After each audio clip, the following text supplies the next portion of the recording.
English book footprints without feet से chapter 9 जिसका नाम है भोली, उसका सेकंड पार्ट कवर करने वाले हैं। और इसके पहले हमने फर्स्ट पार्ट को कवर किया था, तो फर्स्ट पार्ट की तरह हम इसमें भी लाइन वाइज रीडिंग करेंगे और लाइन वाइज हिंदी एक्सप्लेनेशन देखेंगे। तो आइए शुरू करते हैं। ईयर पास्ट, इस तरह से वर्षों बीत गए। The village became a small town, वह गांव एक छोटा सा शहर हो गया। The little primary school became a high school, वह छोटा सा प्राइमरी स्कूल जो था वह हाई स्कूल बन गया। There were now a cinema under a tin shed and a cotton ginning mill, और उस गांव में एक टीन शेड के अंदर एक सिनेमा हॉल बन गया और एक कॉटन गिनिंग मिल यानी कॉटन की एक मिल भी बन गई। The mail train began to stop at their railway station, और उनके रेलवे स्टेशन पे यानी गांव में एक छोटा सा रेलवे स्टेशन बन गया था। और वहाँ पे जो मेल ट्रेन थी यानी डाक जो ट्रेन थी जो पार्सल वगैरह को लेके आती जाती है, वो ट्रेन भी वहाँ पे रुकना शुरू कर दी थी।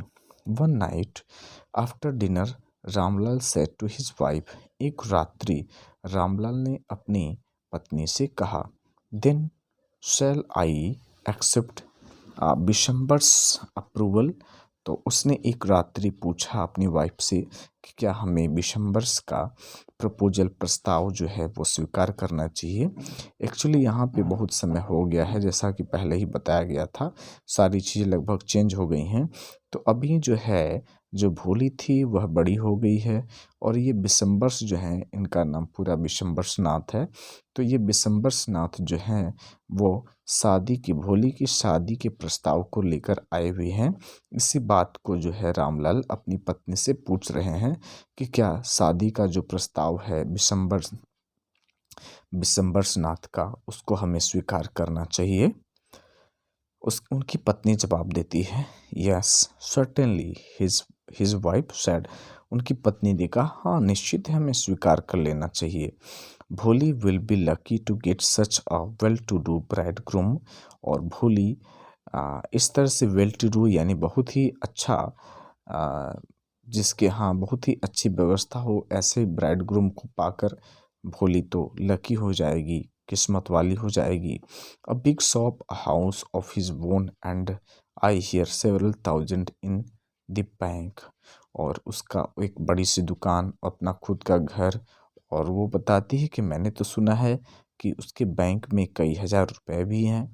मोर ever he is not asking for any dowry, और इससे बड़ी बात यह है कि वह किसी डाउरी यानी दहेज, तो वह किसी दहेज की मांग भी नहीं कर रहा है।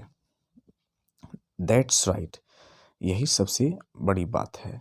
But he is not so young, you know, almost the same age as I am and he also limbs.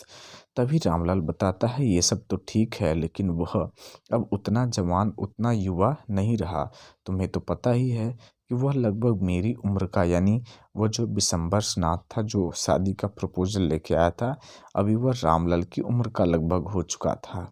तो उसी को रामलाल अपनी पत्नी से बता रहे हैं कि almost the same age as I am, वह लगभग मेरी ही उम्र का है, यह उतनी उम्र का है जितनी कि मेरी उम्र हो गई है। एंड ही ऑल्सो लिम्स, और वह लिम्स भी है, लिम्स का मतलब वह लंगड़ा भी है। Moreover the children from his first wife are quite grown up, और इससे बड़ी बात यह है कि उसकी पहली पत्नी के जो बच्चे हैं वो भी अभी बड़े बड़े हो गए हैं।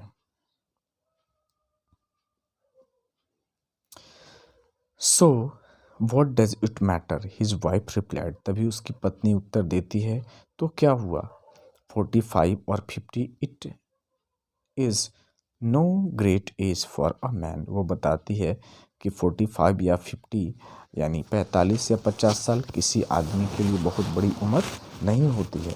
We are lucky that he is from another village and does not know about her marks and her lack of sense, और सबसे बड़ी बात यह है कि सौभाग्य की बात यह है कि वह दूसरे गांव से है और वह जो है कि पाक मार्क्स यानी उसके जो चेहरे पे, उसकी बॉडी पे जो काले काले चेचक के धब्बे पड़े हुए हैं उसके विषय में, और उसका जो लैक ऑफ सेंस है उसके विषय में उसे नहीं मालूम है। If we don't accept this proposal she may remain unmarried all her life. तो उसकी पत्नी बताती है कि अगर हम इस प्रपोजल को, शादी के इस प्रस्ताव को अगर एक्सेप्ट नहीं करते, अगर स्वीकार नहीं करते, तो वह पूरी लाइफ अनमैरिड रह जाएगी, अविवाहित ही रह जाएगी। Yes but I wonder what Bholi will say. तभी रामलाल बोलता है, हाँ ये तो ठीक है, लेकिन मुझे आश्चर्य है कि भोली को यह सब पता चलेगा तो वो क्या कहेगी। What will that witless one say, she is like a dumb cow. तभी उसकी पत्नी बोलती है, अरे वह मूर्ख क्या बोलेगी, वह तो एक गूंगी गाय की तरह है। मे बी यूर राइट मटर रामलाल। तो भी रामलाल, मटर्ड का मतलब धीरे से कहना,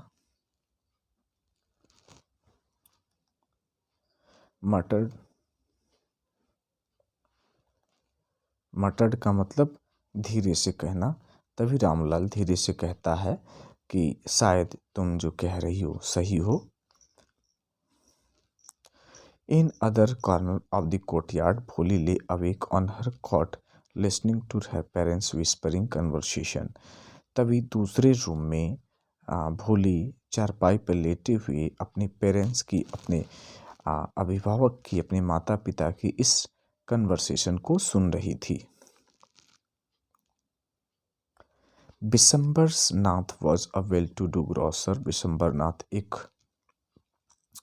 धनी, एक ही अच्छा सा जीने खाने वाला, रहने वाला एक ग्रोसर था।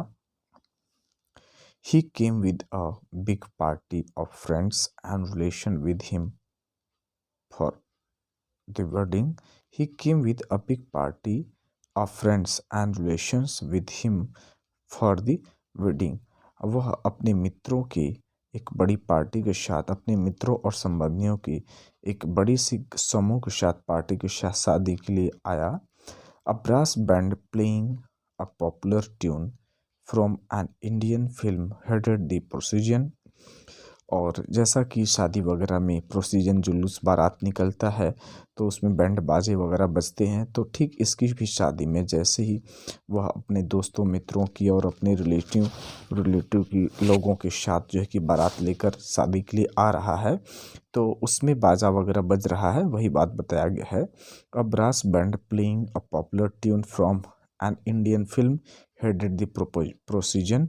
और बारात जो है उसमें ब्रास बैंड पे एक बहुत ही उस समय का पॉपुलर ट्यून जो था, वो उसमें इंडियन फिल्म का पॉपुलर जो ट्यून था वो बज रहा था। With the bridegroom riding a decorated horse. और जो ब्राइडग्रूम था वो डेकोरेटेड यानी सुसज्जित घोड़े पे बैठा हुआ था। Ramlal was overjoyed to see such pomp and splendour. और रामलाल जो है इस तरह की पॉम्प एंड स्प्लेंडर को, इस तरह की शान शौकत को देखकर अति प्रसन्न हो गया।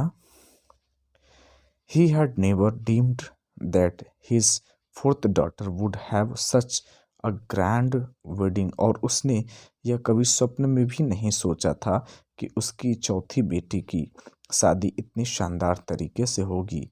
Bholi's Elder sister who had come for the occasion were envious of her luck. और भोली की अन्य सिस्टर जो उसकी शादी में आई हुई थी, वो भी ऐसे अवसर को देखकर उसके भाग्य से वो जलन रख रही हैं, ईर्ष्या कर रही हैं।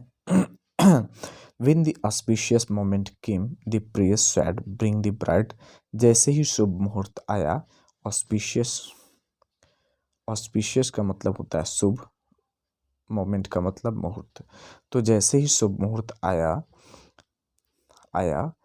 प्रियस्ट ने, पुजारी ने, यानी जो पंडित जी लोग कथा वगैरह कराते हैं, शादी वगैरह करवाते हैं, तो जैसे ही ऑस्पिशियस वो शुभ मुहूर्त आया, पंडित ने बोला कि दुल्हन को लाओ। भोली clad in red silken bridal dress was led to the bride's place near the sacred fire। भोली एक रेड सिल्कन साड़ी में, यानी लाल कलर की जो सिल्कन साड़ी होती है, जो ब्राइडल ड्रेस होता है यानी दुल्हन का जो ड्रेस होता है, उसमें तैयार होकर उस पवित्र आग के पास, अग्नि के पास आती है, जहाँ पे पंडित पूजा करने वाले थे, पंडित उसकी शादी करवाने वाले थे। Garland the bride one of his friends prompted Vishambarnath. तभी जो है कि विशंबरनाथ के एक फ्रेंड ने विशंबरनाथ से कहा कि ब्राइड को यानी दुल्हन को माला पहना दो। The bridegroom lifted the garland of yellow marigold. जैसे ही उस ब्राइडग्रूम ने यानी दूल्हे ने उस पीले पीले फूलों की माला को उठाया, a woman slipped back the silken veil from the bride's face. तभी एक महिला ने उसके फेस से उस सिल्कन वेल को यानी घूंघट को हटा दिया। यानी जैसे ही एक फ्रेंड ने उसके बोला कि अभी आप जो है कि माला पहना दो, तो जैसे ही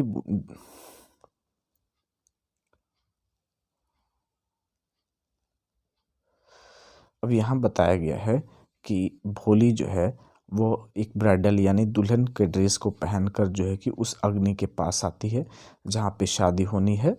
garland the bride one of his friends prompted Vishambarnath. तभी विशंबरनाथ के एक मित्र ने उससे कहा कि दुल्हन को माला पहना दो। The bridegroom lifted the garland of yellow marigold. जैसे ही उस ब्राइडग्रूम ने यानी दूल्हे ने पीले पीले फूलों की माला को उठाया, a woman slipped back the silken veil from the bride's room. तभी एक महिला ने जो ब्राइड्स थी यानी जो दुल्हन थी उसके ऊपर जो सिल्कन वेल था यानी जो घूंघट था, वेल मतलब घूंघट होता है, घूंघट था, उसको धीरे से खिसका दिया। बिशंबर टुक अ क्विक ग्लैंस। बिशंबर ने उसे जल्दी से देख लिया। दी गार्लैंड रिमेंड पॉइज्ड इन हर हैंड्स। वो गार्लैंड जो था, वह माला जो था, हार जो उसने दुल्हन को पहनाने के लिए रखा था उसके गले में। The garland remained close in his hands. तो माला उसके हाथों में रह गया, यानी विशंबरनाथ ने उसे देख लिया मतलब उसके चेहरे पे पूरी तरह से ब्लैक ब्लैक काले काले दाग थे, धब्बे थे, जिसको उसने देख लिया। अभी जो है कि ऐसा देखकर वो थोड़ा सा जो कि चौंक जाता है कि अरे ये क्या हो गया। तो वो क्या करता है, अपने जो माला उसने हाथ में लिया हुआ था वो ऐसे ही रुक जाता है। The bride slowly pull down the veil over her face. तो दुल्हन जो थी वो फिर से धीरे से अपने चेहरे पर घूंघट डाल देती है यानी खींच देती है। Have you seen her said विम्बर्स to the friend next to him. तभी बिशंबर्स ने अपने एक फ्रेंड जो उसी के बगल में था उससे कहा, सी हैज़, क्या तुमने कुछ देखा? She has pock marks on her face. उसने कहा कि उसके चेहरे पे तो चेचक के दाग पड़े हुए हैं। So what, you are not young either. तभी उसके मित्र ने कहा कि तो क्या हुआ, तुम भी तो जवान नहीं हो। Maybe. तभी वो विशंबरनाथ बोलता है, हाँ हो सकता है, but if I am to marry her father must give me 5,000 rupees. तभी विशंबरनाथ बोलता है कि अगर मैं उससे शादी करता हूँ तो मुझे उसके फादर से दहेज के रूप में, मुझे उसके पिता से दहेज के रूप में 5,000 रुपये और चाहिए। Ramlal went and placed his turban, his honor at Bishambar's feet. Ramlal इससे बहुत दुखी हो जाता है। वह क्या करता है, उस दूल्हे के पास जाता है और उसके चरणों में, उसके पैरों के पास अपनी पगड़ी को, जिसको इज्जत कहा जाता है, जो उसका मान सम्मान था, उसको बिशंबरनाथ के पैरों में रख देता है। डू नॉट ह्यूमिलिएट मी सो। बोलता है कि मुझे इस तरह से अपमानित मत करो। टेक 2,000 रुपीज़, तुम 2,000 रुपये ले लो। नो 5,000 और we go back, give your daughter. तभी विशंबरनाथ बोलता है, नहीं मुझे 5,000 यानी 5,000 रुपये चाहिए, अन्यथा हम वापस चले जाएंगे और अपनी बेटी को तुम अपने साथ रखो। Be a little considerate please. तो आ, फिर से वो गिड़गिड़ाते हुए, रामलाल गिड़गिड़ाते हुए कहता है, थोड़ा सा तो विचार करो, हमारी इज्जत का तो जरा सा ख्याल करो। If you go back I can never show my face in the village. अगर तुम वापस चले जाते हो तो हम इस गांव में कभी अपने मुंह को दिखाने लायक नहीं रह जाएंगे। Then out with 5,000। तभी विशंबरनाथ बोलता है, ठीक है तो तुम 5,000 रुपये के साथ आओ मेरे पास। Tears streaming down his face, उसके चेहरे से आंसू गिरने लगे, यानी उसकी आंखों से आंसुओं की धार निकलने लगी, तेज आंसू बहने लगे। Ramlal went in, open the safe and counted out the notes. Ramlal अंदर गया, उस वहाँ से उसने तिजोरी को खोली और नोटों की जो पैसे थे उसने उसको गिने। He placed the bundle at the bridegroom's feet, और उसने उस दूल्हे के पैरों के पास वो पैसे रख दिए।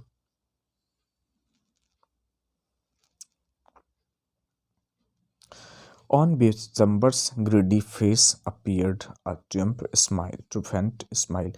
अब दिसंबर का जो ग्रीडी चेहरा था वो उस पैसे को देखकर प्रसन्न हो गया, यानी दिसंबर जो है अब उस पैसे को पाकर प्रसन्न हो गया। ही हैड गैम्बल्ड एंड वोन। अभी उसने सोचा था कि उसने तो तुक्का लगाया लेकिन बाजी मार गया, वह जीत गया। Give me the garland he announce. तभी उसने कहा कि मुझे माला दो, यानी वह हार दो ताकि मैं दुल्हन को पहना सकूं। Once again the veil was slipped back from the bride's face. एक बार फिर से उस लड़की के चेहरे से घूंघट हटाया जाता है। But this time her eyes were not downcast. लेकिन इस बार उस लड़की की आंखें नीचे नहीं होती हैं। सी वॉज लुकिंग अप, अब वह ऊपर देख रही थी। Looking straight at her prospective husband, वो अपने उस हस्बैंड को देख रही थी। यहाँ पे प्रोस्पेक्टिव ऐसे व्यक्ति के लिए यूज किया जाता है जिसकी आ, जिसका किसी के प्रति मान सम्मान नहीं होता है।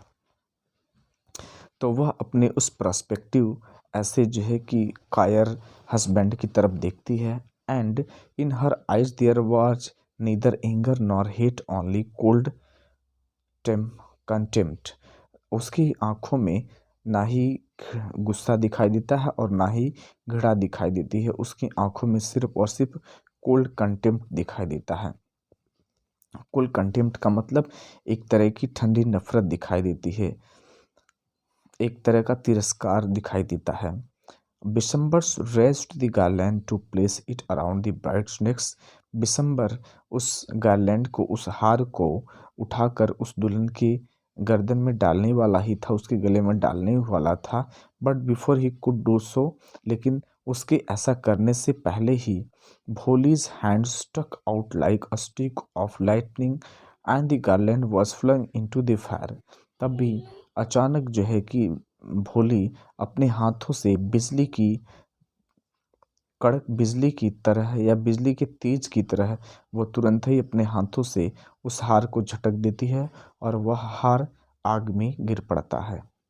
She got up and threw away the veil. वह खड़ी हो जाती है और अपने घूंघट को भी उठाकर फेंक देती है। पिताजी सैड भोली इन क्लियर लाउड वॉइस। अभी वो अपनी स्पष्ट आवाज में कहती है पिताजी। And her father, mother, sister, brothers, relation and neighbors were startled to hear her speak without even the slightest stammer। और उसके जितने भी उसके पिता, उसकी माता, उसकी बहनें, उसके भाई और अन्य जो उसके रिश्तेदार और जो पड़ोसी वहाँ पे इकट्ठे थे, सारे लोग आश्चर्यचकित हो जाते हैं, बिना किसी स्टेमर के, बिना हकलाए हुए इतनी स्पष्ट आवाज़ में उसे बोलते हुए। पिताजी take back your money, I am not going to marry this man. तो वह अपने पिताजी से कहती, पिताजी ये पैसे आप अपने रख लीजिए, मैं इस आदमी से शादी करने वाली नहीं हूँ। यहाँ इस पिक्चर में हम देख सकते हैं, यहाँ इस पिक्चर में हम देख सकते हैं, यहाँ पे ये भोली है और ये उसके पिताजी हैं और यहाँ पे ये बिशंबर नाथ है।